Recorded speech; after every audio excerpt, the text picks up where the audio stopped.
Hi, I'm Jeremy Crosby. And I'm Nick Boucher. We're your hosts for the program that's all about your city, Talking Fitchburg. Every weekday, we pull together the news, events, and information you need to stay on top of what's happening in the city of Fitchburg. Find Talking Fitchburg on cable TV, Roku, Amazon Fire, Apple TV, and our live stream on the web. Plus, you can find all our headlines and stories on Facebook, YouTube, and our video on demand service. This is your city. Keep up with Talking Fitchburg and the issues affecting you and your neighbors. Want to know what's happening in your city? Get Notify Me messages from the City of Fitchburg.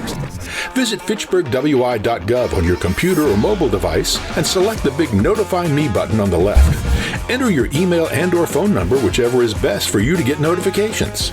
Scroll down the list and select all the topics you're interested in to receive email or text messages about.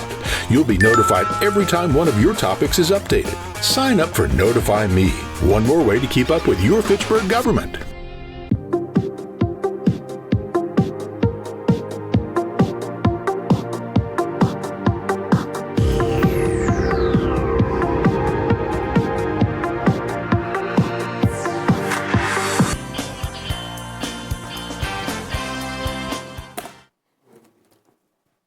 I call to order the meeting of the Finance Committee on March 11th, 2025 at 6:31 p.m. First item of business is the approval of minutes. I'll need a motion on the minutes of the February 25, 2025 Finance meeting. I move approval. Motion approved by Alder Jetzer. Comments or questions? Seeing none, all in favor say aye. Aye. Aye. Motion carries unanimously. Moving on to item 3, public appearances for non-agenda items. We have nobody in chambers or online that would like to speak on a non-agenda item, so we can move on to item 4, Finance Director Report, which includes our Treasurer's Report as of January 31, 2025. Misty? Thank you. Included in the packet tonight is that January Treasurer's Report. I'll remind you that we only include kind of those front statements for both December and January as we're working to wrap up the old year. We're not quite caught up on the current year, so we don't want to give any misleading information, but we do include those front statements. So at this point in the year, we have had a lot of property tax collection. We had settled the collections that we had through the end of December, but then the money that we collected from 1/1 to January 31st isn't settled until February. So you'll see there's a relatively large balance in that account as of this date. Otherwise, it's pretty straightforward. I guess any questions before I move on? Okay. Big news right now, of course, is the audit. So the auditors are here this week, going well overall. And then for the payroll software, they've decided which 3 providers they want to invite for the demonstrations, but those are being bumped back to about middle to late April due to scheduling conflicts. So overall, this project is about 2 months behind what we originally planned, but still I'd rather we take it slow and make sure we do it right and get all of the parties involved. So working through that. That's it. Nice and straightforward. Questions for Misty? Seeing nothing, we can move on to item 5, review of bills. 5A, detailed review of checks for $10,000 and above for February 16 to 28, 2025, totaling $2,030,599.58. Comments or questions? Bill? I had a couple. I noticed there were a lot that say WM oversizing reimbursement. What's that about? So Tim's here if he wants to jump in as well, but that is water main oversizement. So when a developer goes in, they're only responsible for, a certain size of water main. The city asks them to oversize it to have more capacity for the health of our overall utility, and then the utility reimburses them for that differential. Okay. And the other question I had, check 128-356, Promega Corporation, all it says is bill adjust. Yes, there was a water meter issue at Promega where we had been overcharging them for the past up to 6 years. If there's a billing error that is in the favor of a customer, we go back 6 years to reimburse them what it should have been. If it's a billing error that benefits the city, we only go back 2 years. So since this is a refund that we owed to them, we went back the 6 years to get that taken care of. Ultimately, it was a radio programming issue. So we made sure that the meter itself, which is the true test of what the water usage is accurate in the billing system going forward. Great. Seeing nothing else, we can move on to item 6B. Oh, no, wrong one. 5B. Detailed review of all checks issued, checks 128297 to 128366 from February 16 to 28, 2025, totaling $2,121,193.50. Comments or questions? Seeing nothing from the committee, we can move on to 5C. Detailed review of all ACH payments for $10,000 and above from February 1 to 28, 2025, totaling $684,672.36. Comments, questions?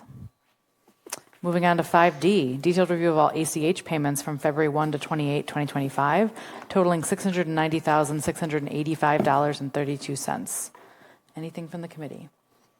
Seeing none, we can move on to our action items. Item 6A, I'll need a motion on Resolution R 2525, approval of a contract between the City of Fitchburg and Sustain Dane for implementation of Phase 2, Project 1 of the Efficiency Navigator Program. I move approval. Motion approved by Alder Wheeler, and I'm going to turn it over to Joyce Fry for our intro. Hi, everyone. I might think everybody here knows me, but for your wide listening audience, I'm Joyce Fry, Economic Development Specialist for the City of Fitchburg, and I've been kind of spearheading the Efficiency Navigator program, so I wanted to come and just provide a quick background as to where we're at. We're actually ready to start doing some projects, so we're pretty excited about that. I also have online Claire with Sustain Dane and Leslie with Elevate. Leslie was part of the assessment team, and Claire is the property manager or project manager for this initiative.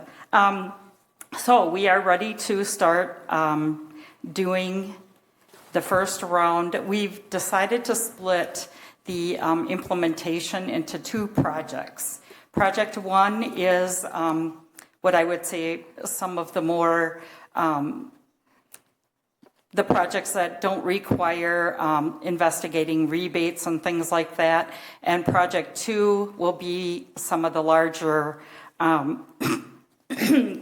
projects. And do I have any questions from you on any of the projects? In here you have a detailed quote from each one of the ones that will be done in Phase 1.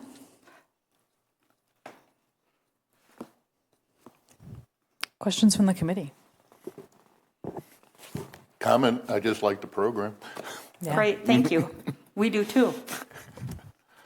It's really exciting to see this come to fruition, and excited to see how it plays out. So Yeah, we're very excited. We were very impressed with the response that we received, and hopefully if things go well, we might have another round of outreach to do some more. So I have a couple questions for Claire. So when do we think that this will begin, and how long do you think it might take to actually do all these different repairs? So for the packet that you have right in front of you, we are ready to begin work as soon as the contractors have availability. So we sign a agreement with the owner and the contractor based on this invoice that you see in front of you, and then we schedule the work. So 2 to 4 weeks would be my guess. Oh wow! So this could all be done within a couple of months. Yes. And then, as Joyce mentioned, we have Phase 2 of implementations that we need a little more time to get the quotes on. So we'll be completing those as well, and then be back in front of you with the second list of implementations to move forward with as well. And have you been working on other? How new is this Efficiency Navigator program? Is this something you've done with other municipalities, or is this something relatively new? We have been working since 2020 on the Efficiency Navigator program. City of Madison and Middleton are two other municipalities that we are working in. We actually just submitted the 2024 report for City of Madison, and we are almost at 200 units that we've completed work in Madison. Wow. That's incredible. Well, happy to have you in Fitchburg. Any other questions from the committee? We're happy to be there. Yay. Seeing none, we can take a vote. All in favor of Resolution R2525, say aye. Aye. Aye. Motion carries unanimously. Thanks, everyone, for showing up for the meeting. Next item is 6B. I'll need a motion on Resolution R2825, amending the 2024 general fund budget, various Parks Department items. I move approval. Motion to approve by Alder Jetzer. Scott, hi. Parks Director is here. Go ahead. The floor is yours. And actually, if I might, as your Parks Director, I take full responsibility for ensuring that our operating budget stays within budget, so I apologize for that. And actually, what we were able to do, we were about $20,508 over budget in 2024. So what we did do is, with the help of Finance and Misty, we moved a couple dollar amounts from one line item to the other. But then we were able to come up with the difference through shelter fee collection for that $20,508. And I will tell you too that I'm working with Adam on a plan to ensure that this doesn't happen again in 2025.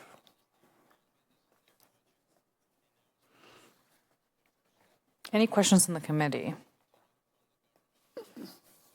Seeing none, got a great memo that laid it out. So, all in favor of Resolution R2825, say aye. Aye. Aye.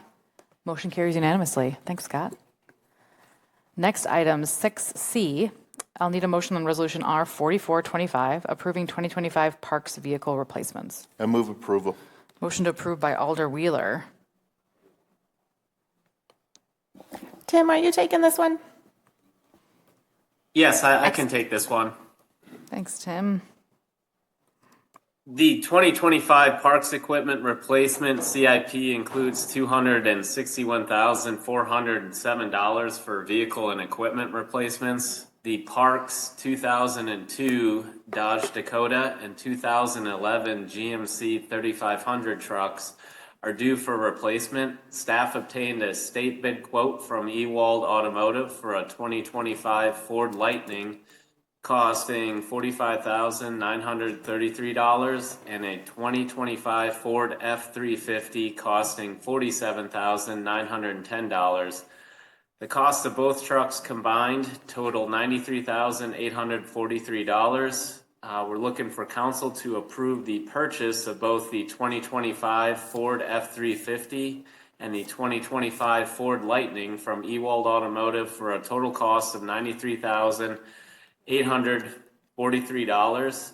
And looking for council to also approve the sale of the 2002 Dodge Dakota and the 2011 GMC 3500 at the Wisconsin surplus once the new vehicles are placed into service. Wonderful. Thanks, Tim. Questions? Bill? Yeah, so we're getting the F-350 because there is no EV available that would be appropriate for the workload of this truck, right? Correct. And so the three F-350 is going to be used for snow removal, so a plow will be put on it, and they do not make a truck in that size in electric. and that's a diesel, right? It is not a diesel. Oh, it's not. I checked with Jordan on that. It is gasoline. To get diesel would have been another $6,000 to $8,000 more dollars. So my follow-up question about the availability of biodiesel is moot. But we do have other diesel vehicles in our fleet, and I presume we've looked into biodiesel in the past. Can you, for the benefit of everybody, can you say anything at all about the state of something like that?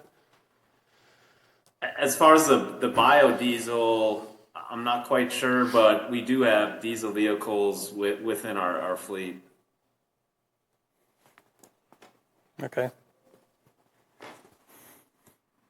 I was just happy to see that the electric vehicle is less expensive than the gas-powered vehicle. I feel like 5 years ago that was not the case when we first started talking a lot about electric vehicles. So pretty delightful to see that, and glad that the Lightning is working out so well for our utility and our parks department. So Really excited for that. And the Lightnings have come down in price too. Our 2023 Lightnings we purchased for $48,617, and the 2025s are $45,993. Well, that never happens. Delightful. Yeah, Jim. Tim, is it too early to determine how much we save in gas by gallons?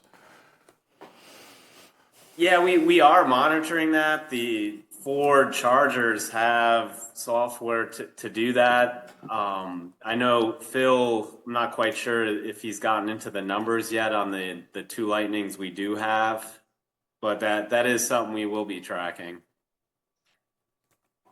The electric vehicles also require less maintenance, if I'm not mistaken. Is that true? Or is it just different types of maintenance?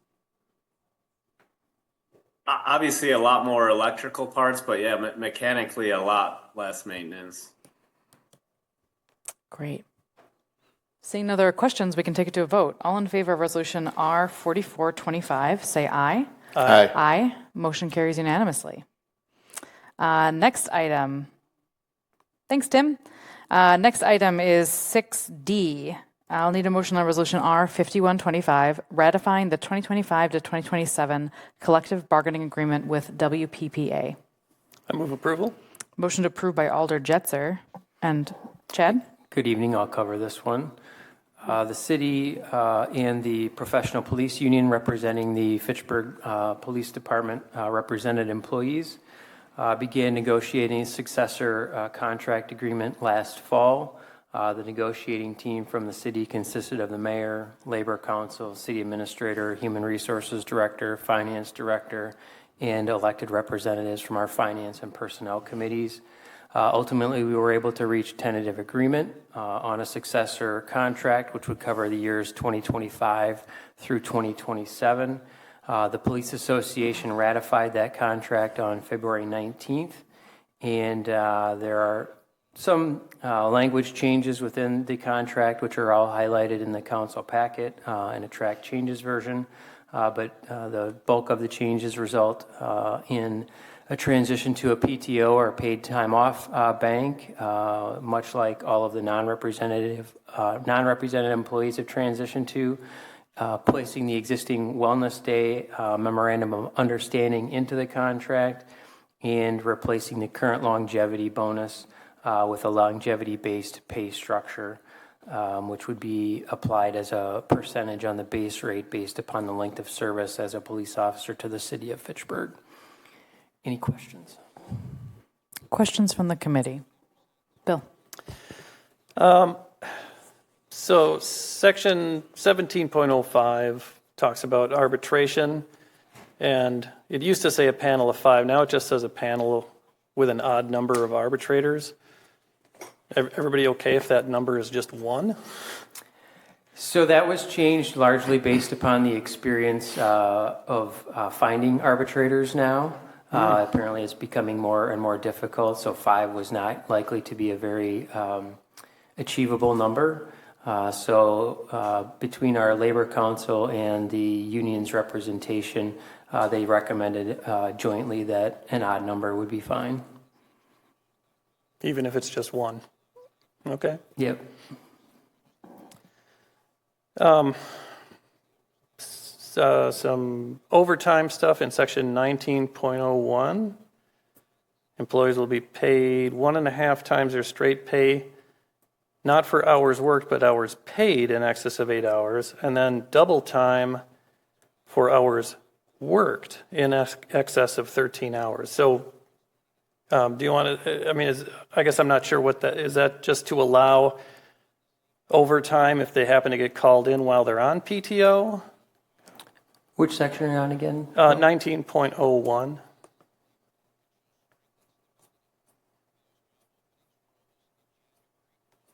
So it used to say, time and a half for anything worked over 8 hours in a day. Now it's paid over 8 hours. So I presume that, like I said, if they happen to get called in on a day off, then they could still earn overtime. Sure. So this was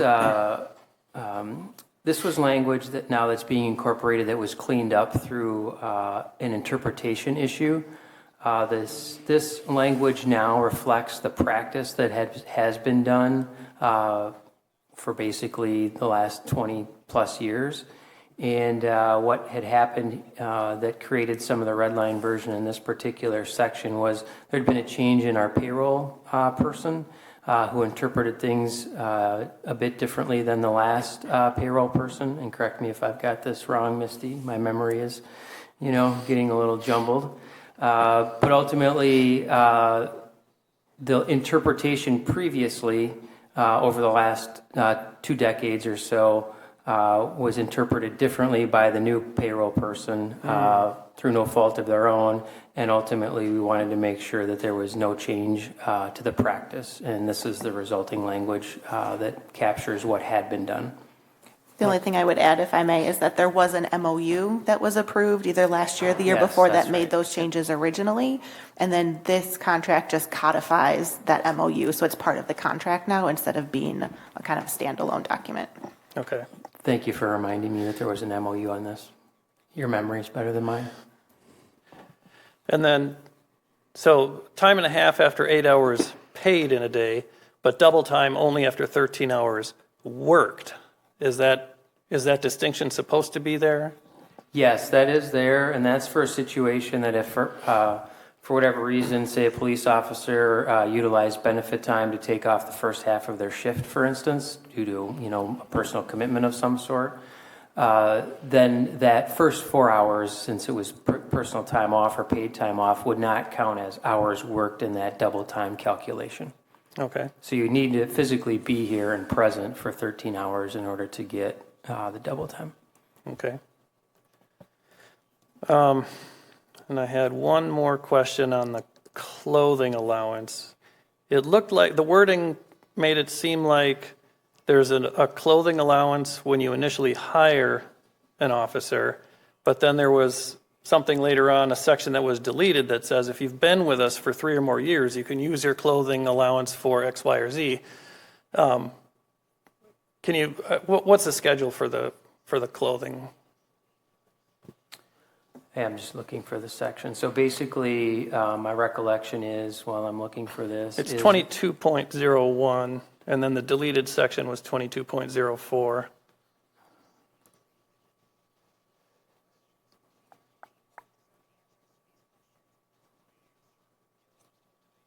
So a new officer is afforded a uniform allowance when they are hired initially. And once that new uniform allowance is utilized, then they fall onto the regular schedule, which provides a check in January and July. So what we have here is cleanup language from a change, if you're talking about the first section of 2201. Yeah. So that was cleanup starting in 2024. Basically, the red line language there existed prior to 2024. So since that's no longer applicable, it's being removed. And then the effective language that would have began in 2024 is now what starts the section. Okay, so there's an allotment as soon as they get hired, and then every January and July. Correct. Okay. Yep. That makes sense. It was not quite as clear as my brain wanted it to be. Sure, no worries. And then 2204, the department has transitioned to department or city-owned handguns. So there's no longer any reason for an officer to utilize their uniform allowance to purchase those. So it's been removed from the contract. Any other questions? I was part of the negotiating team, and it was a good process. One question, since we're already end of the year 2025, how does that work with adopting this contract after the start of the calendar year? Yeah, so Misty and her team are already prepping to make back pay payments to the represented employees to reflect any adjustments that they're due as a result of the contract, assuming it's approved this evening by Common Council. And I'll defer to Misty as to when she anticipates those back pay payments will be made. So for sure, the new pay rates will be in the next paycheck, which is next Friday, not this one, but the one after. The hope is that we will also have the retro payments in that same paycheck. We have to go through some Q&A, some double checking to make sure everything's right, to make sure that we have that on schedule. But that's the plan. Great. Thank you. Seeing nothing else, we can take it to a vote. All in favor of resolution R5125, say aye. Aye. Aye. Motion carries unanimously. Next item, 6E.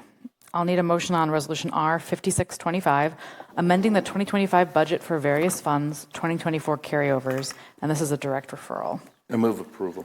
Motion approved by Alder Wheeler. Misty? So first, thank you for letting me do the direct referral. The auditors are here this week, as I mentioned, and this number gets included in our assigned fund balance. So appreciate that you're letting me get this kind of taken care of and done. Included in the packet is the updated guidelines for the carryover process. In general, the carryover process is for projects or things that should have been done in 2024 or were budgeted to be done in 2024. Due to unique circumstances, they were not able to be, and so staff wants to continue in doing that project in 2025. So what this resolution ultimately is a 2025 budget amendment to allow that expenditure and using fund balance, which is from the prior year, to pay for all of those.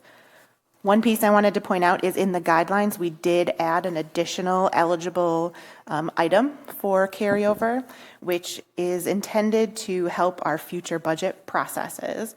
So it's that second bullet under the ongoing operational costs. So in general, ongoing operational costs are not allowed to be carried over because it would create a structural deficit, right? If you rely on that carryover money instead of having the new money in. The couple exceptions that were already in there would be like road salt, because you have really good winters and not so great winters, water main breaks, same kind of thing. The one that we added is that building repairs and vehicle repairs. So this would not be the preventative maintenance that every year you have to do things. That needs to be part of the budget because that's every year. But for that amount that is for unexpected, something breaks, but we don't know what money, we are allowing that to be carried over now into the following year. The intention is that if you can kind of take advantage of when there's better years for the city, more things haven't broken, and you have that money available, you could carry that over to help offset the bad years. And then as a city, we can budget more of a neutral number rather than always having to budget for the worst year because we needed to have the funding available to make those changes. So that was the one big change that was made in the guidelines. Once we applied the guidelines to all of the different requests, you can see the document in the packet lists all of those out. One other kind of thing to point out, some of them have offsetting revenues. So for example, the police facility, we're carrying over the expenditure, but then we're also carrying over the borrowed money that we would use to pay for it. So there might be some negatives throughout there to show those offsetting revenues. And in total, the request is for $46 million worth of carryovers, which sounds like a lot, but $42 million of it is capital projects, and a large chunk of that is that police facility. So all of that is in there, and I will pause for questions.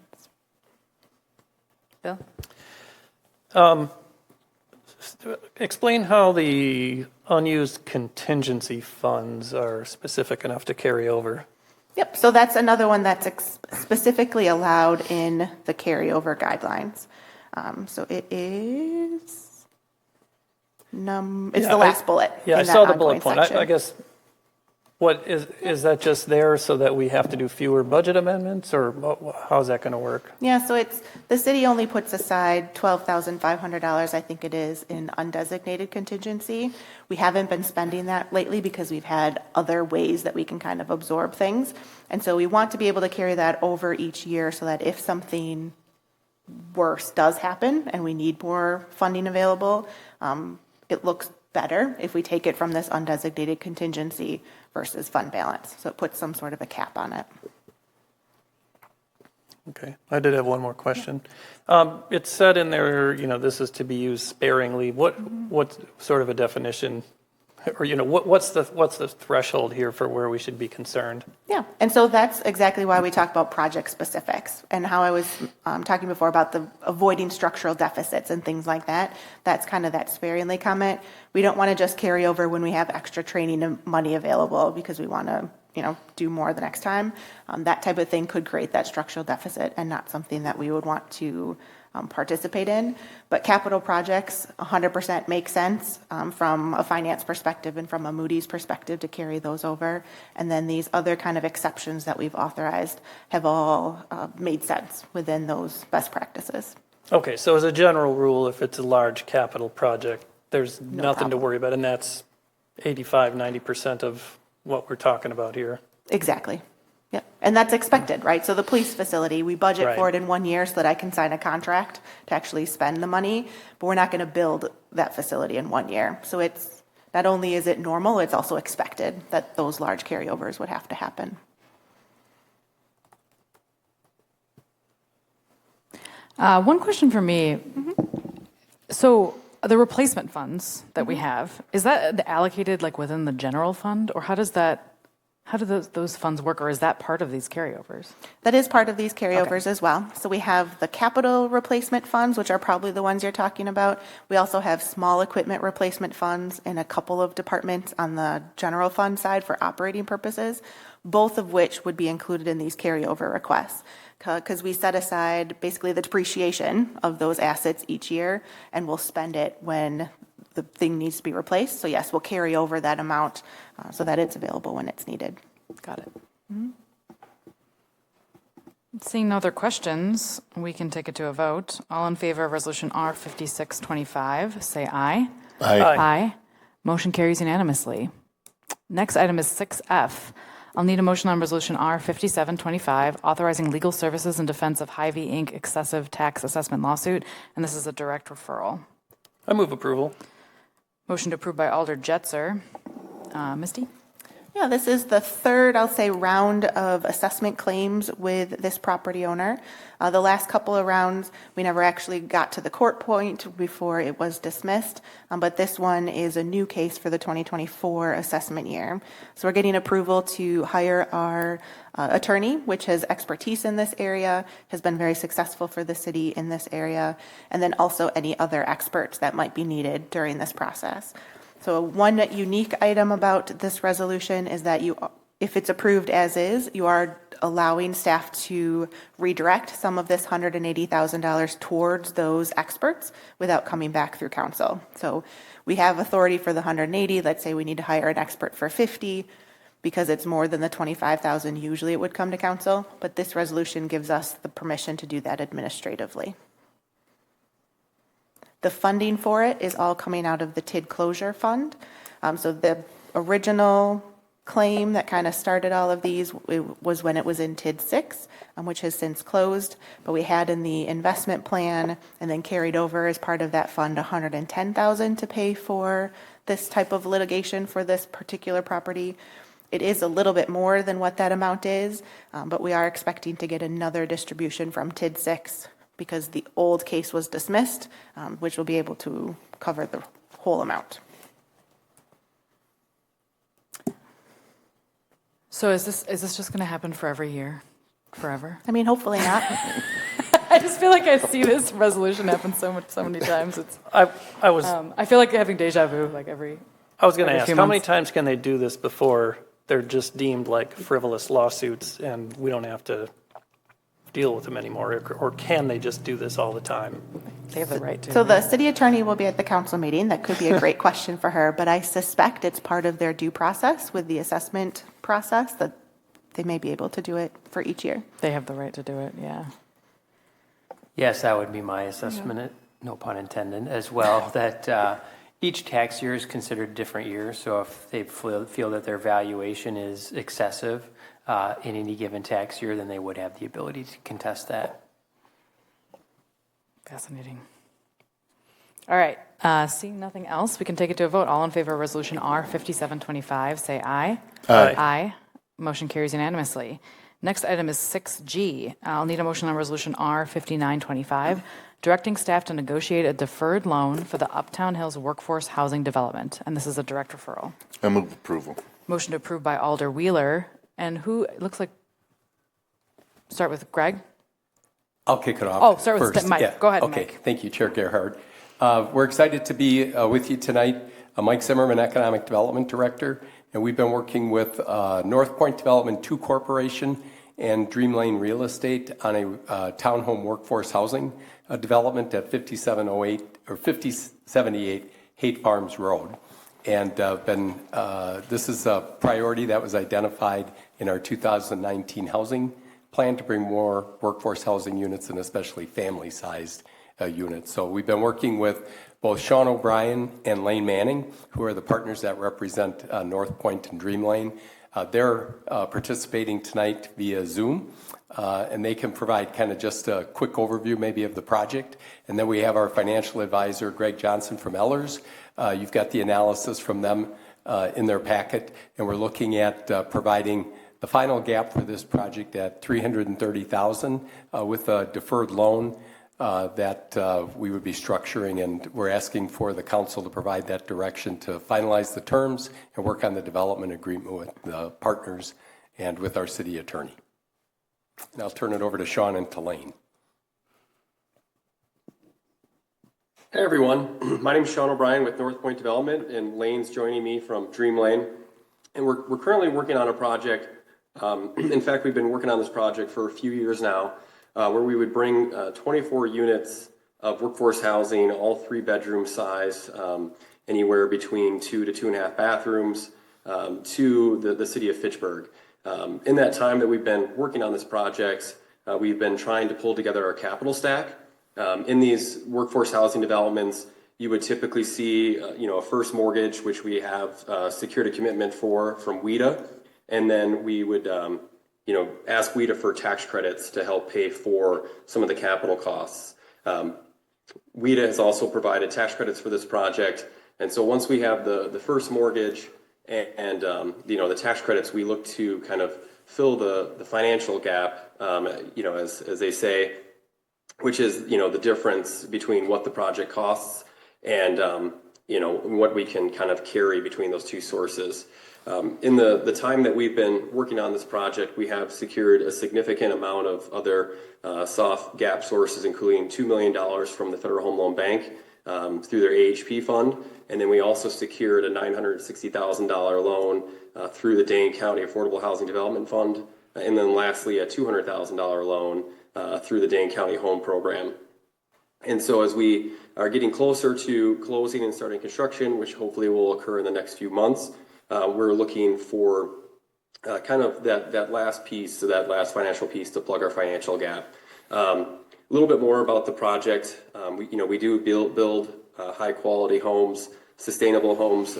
This project will be Energy Star new construction certified.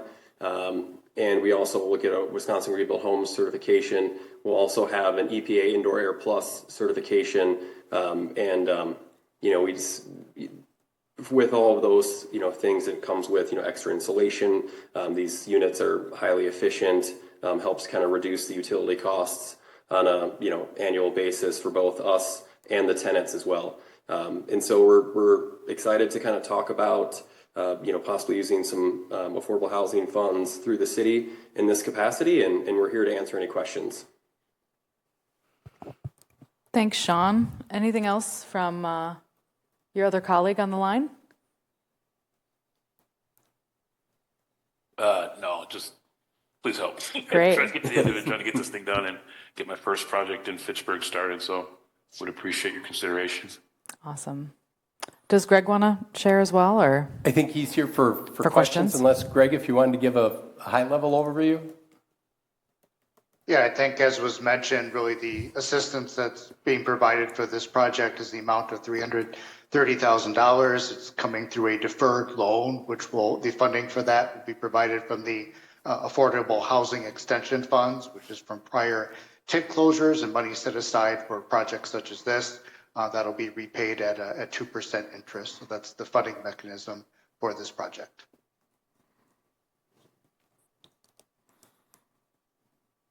Wonderful.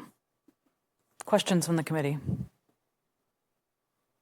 There was a great memo that laid this out, and all the different analysis by Ellers that led to the determination that this was the right thing to do with some of our TID financing. This is TID financed, correct? It's going to be through our affordable housing fund. Through the Affordable Housing Fund. Okay, Yes. my mistake. Yes, thank you. Yep. Yes, which is also TID Which is financed, I ultimately guess. But it's not. Yes. But it's not TID financing. Yes, It's not through it's the separate. active TID that we have open there. And just as a reminder, since this is coming from the Affordable Housing Fund as a deferred loan, that money will be paid back at some point in the future, so it could be reutilized for another project. What are the triggers for paying back the loan? Is it, 15 years resyndication. And what was the last one there? Or sale of the project. Or sale, yeah. Can you explain what 15 years, sorry. Yeah, I what was can the take first that one? if that's all right with thank you, Greg. Go ahead. Yeah, so in this example, we're selling our tax credits to First Business Bank here in Dane County, and they then take that tax benefit for a period of 15 years. So they basically are the owners of 99.99% of this project. North Point Development and Dream Lane will own 0.01%. But it's of the general partner. So we make all of the guarantees and, make sure the property operates and runs smoothly. And it's kind of, our development in that aspect. But First Business Bank gets to take the tax credits and in return provides the equity. And the 15-year period is directly tied to the tax credit program. And so we actually, as owners, North Point Development, plan to own this project for, 30 years plus. And in fact, some of the loan sources that we have from the county are a 40-year term with, simple interest at 2%. But the idea is, once the investor no longer can take tax credits, the 15-year compliance period, they typically want out of the development. So they, sell Dream Lane and North Point their portion of the development, which, allows for this recapitalization of the project to repay the city. So, in the instance where, the city were to provide us with, some sort of TIF amount, that sort of resource never comes back to the city. And so in this regard, even though it has to be kind of patient, it does allow for that repayment that, these funds can then be used again for another project down the line. And, other municipalities have taken this approach. We've also had some conversations with municipalities that, we're certainly, questioning the length, but, with the tax credit requirements, that 15-year compliance period is needed for these funds. Thank you for the explanation. I appreciate that. Questions from the committee? You're welcome. Bill? I guess just not being in this world, I thought it was a little weird that the capital reserve fund is $300 per year per unit. That seems pretty low, doesn't it? I mean, so that is so WIDA that provides us with the loans and the tax credits. They establish what is industry standard for workforce housing developments, and that's just industry standard in terms of setting aside $300 per unit per year in a replacement reserve fund that can be used for capital items down the line. Since it's a new construction project, the first year we have contractor warranty, and then we have an operating budget that we're using to kind of pay for operations and capital items. WIDA, in fact, typically requires that replacement reserve grow before we're able to tap into it, and kind of they take all of these things into consideration when they do the underwriting. But the idea here is, with it, all these things being brand new construction, and we also use a lot of sustainable materials. We, look to find opportunities to put in, items that may, wear better, not necessarily need replacement. So you're talking about, really, when would you need a roof repair, or, if, you were need to replace the parking lot. Typically our projects, we're able to, do the parking lots with concrete, kind of, putting in things that will last for a long time, so we don't have to worry about, these capital items until, much further down the line.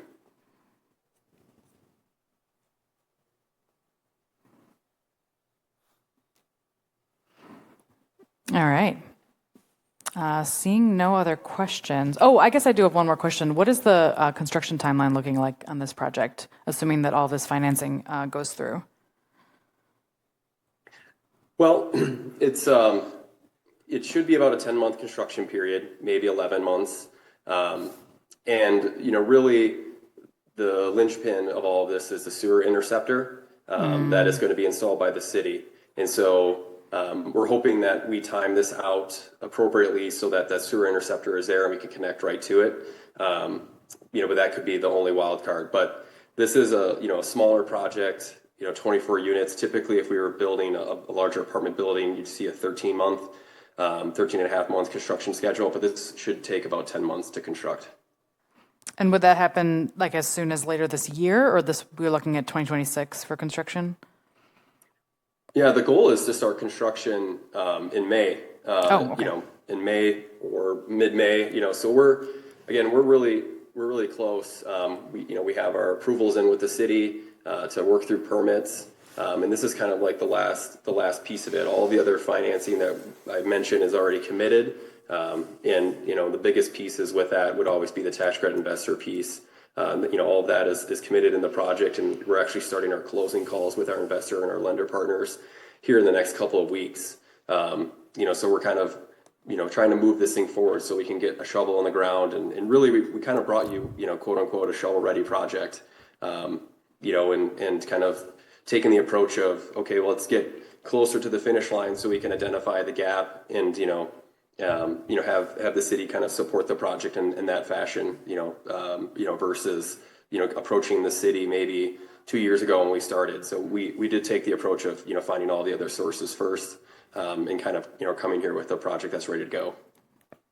Also, just wanted to note that I appreciate the 3 bedrooms. I feel like I see so many 1-2 bedroom homes and apartment buildings coming through, and anyone with a family, that's a challenging thing to make work. So appreciate that's a really livable home for families in that category. So we really appreciate that spec. Yeah, thank you. Mike, anything last? Just words? one last comment. We will be coming back to you with the actual developer agreement for the deferred loan. We wanted to kind of get the terms and the concept in front of you, and then our city attorney, Valerie Zisman, is going to be working on the development agreement template language. We'll bring those final terms in that document to you. So we just want to make sure that we kind of had the nodding of the heads as far as the direction that we were headed, to give Sean and Lane kind of that indication, and now we'll finalize the details and bring that back to you at a future meeting. Thank you for that clarification. Seeing no other comments, we can take it to a vote. All in favor of Resolution R5925, say aye. Aye. Aye. Motion carries unanimously. Thanks, everyone. Thanks, everybody. Thank you. We are at the end of our action items. Next item on the agenda is 7 announcements. Our next finance meeting is April 8th, 2025. We are skipping our second March meeting due to some significant conflicts that will prevent a quorum from occurring at either finance or council. So we will see you again on April 8th. Anything else, Misty? I'll take a motion to adjourn. I move we adjourn. Motion to adjourn by Alder Wheeler. All in favor, say aye. Aye. Aye. Motion carries. We are adjourned at 7:18 p.m. Thank you.